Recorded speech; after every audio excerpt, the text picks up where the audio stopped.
Hi there guys, welcome back. Today I'm going to be looking at some screenshots for Final Fantasy XI Reboot that's planning to make its way to our mobile devices. We're going to be looking at 3 screenshots today. The first one being a White Mage Taru Taru looking out at the vista.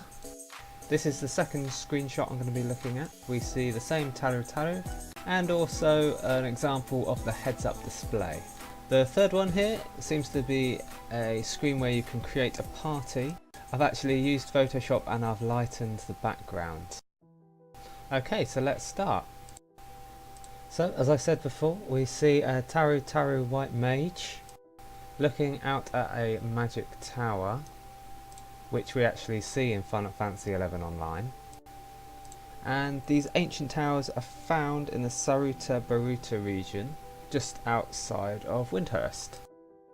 We can assume that it's night time. The moon and the stars are up in the sky. We see a lamppost and we see glowing lanterns in the trees. So the Taru Taru is left-handed, holding a white mage's rod. This is a bronze rod that we'd find in Final Fantasy XI Online. And you can't actually get left-handed players in Final Fantasy XI Online, but maybe the image is mirrored, or maybe I'm just over-analysing. And we can also see the Taru Taru is wearing typical white mage garments, similar to this healer's Bryalt, which I found on Final Fantasy XI Online. Between the ancient tower and the Taru Taru, we see what appears to be a large outpost. The ancient tower is so much bigger than anything I've ever seen on Final Fantasy XI Online. If I had to guess, I'd probably say it was around 5 to 10 times as big. So this is a screenshot of a magic tower in Final Fantasy XI Online. So I logged in to Vanadil, and just to see if I could find the largest tower in the Saruta Baruta region, just so we can compare it with the one in the screenshot.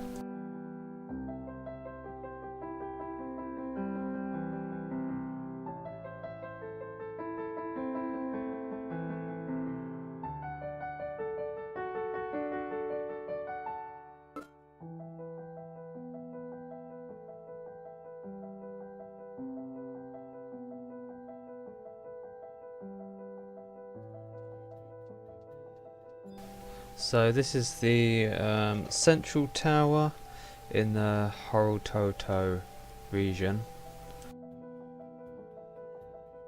So this is the map that you can pull up whilst in game. So we are currently standing in the inner Horutoto ruins. So I've just marked here the only outpost really in the entire region. And then you've got Windhurst that covers this area here. So I'm off on my chocobo trying to find this outpost so we can compare it with the one in the screenshot. So we've arrived. It's quite small, but you can see the tower on the right. This is a view from the front. Again, here we can see the tower, which we see on many outposts in Final Fantasy XI, which we also see in the screenshot.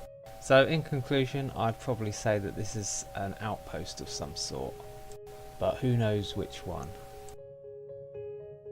Okay, on to the second screenshot. We see the Taru Taru again, running through a built-up area with their mage rod on their back.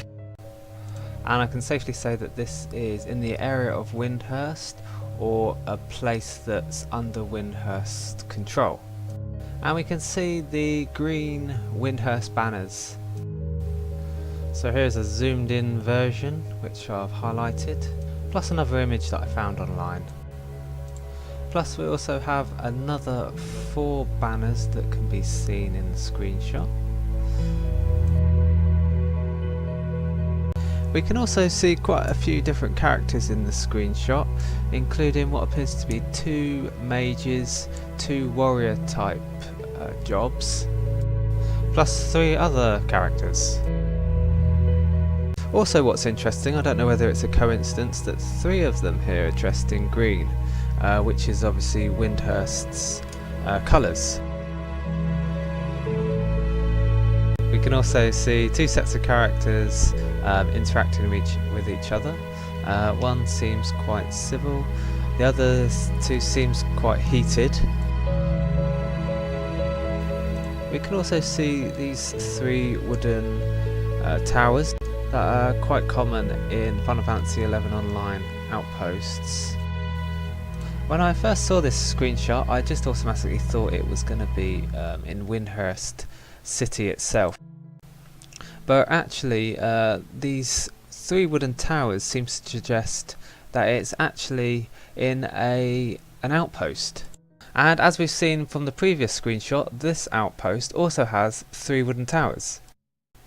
So we can safely assume that this location is actually the same in both screenshots. And it's sort of been confirmed by the placement of this ancient magic tower that's in the background again. And I would assume again that this Taru Taru White Mage is on some sort of quest or journey to the ancient tower. So let us move on to the HUD or heads up display. So we've got 2 bars, a red one which must be health, the green one which is probably either a magic or an ability bar.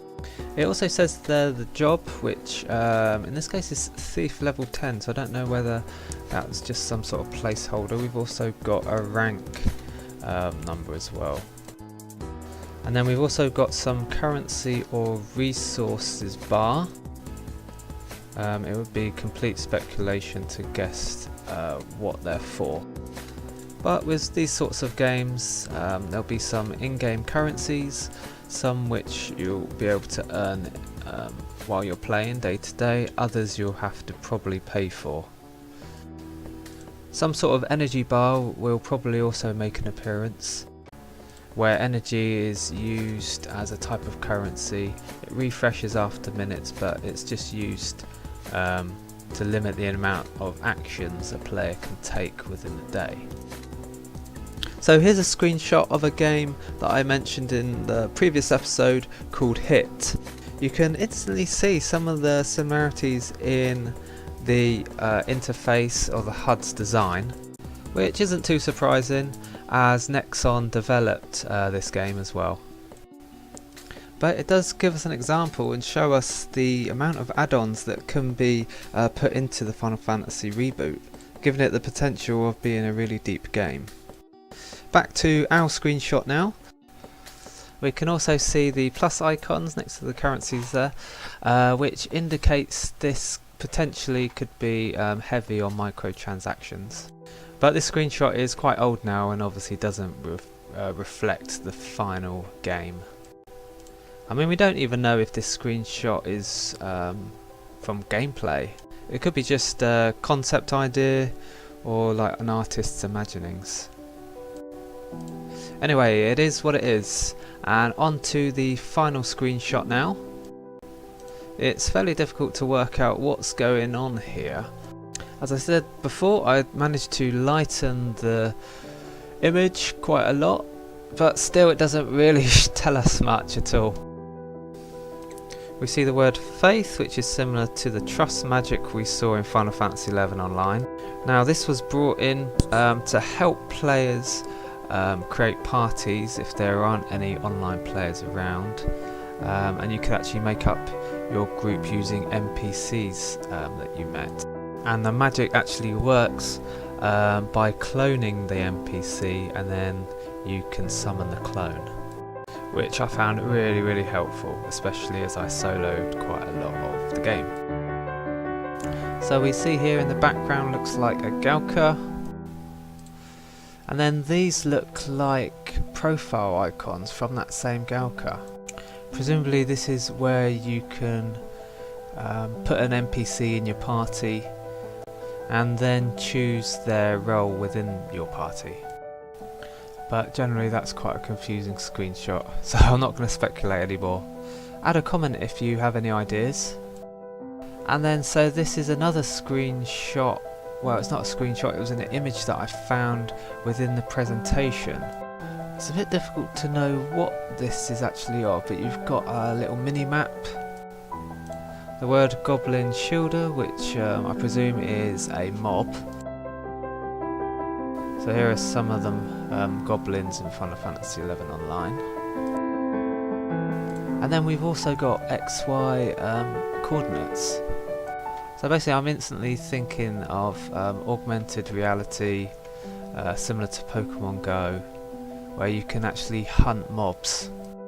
This is the original slide. The text with it is in Korean, so I don't really know what it's talking about.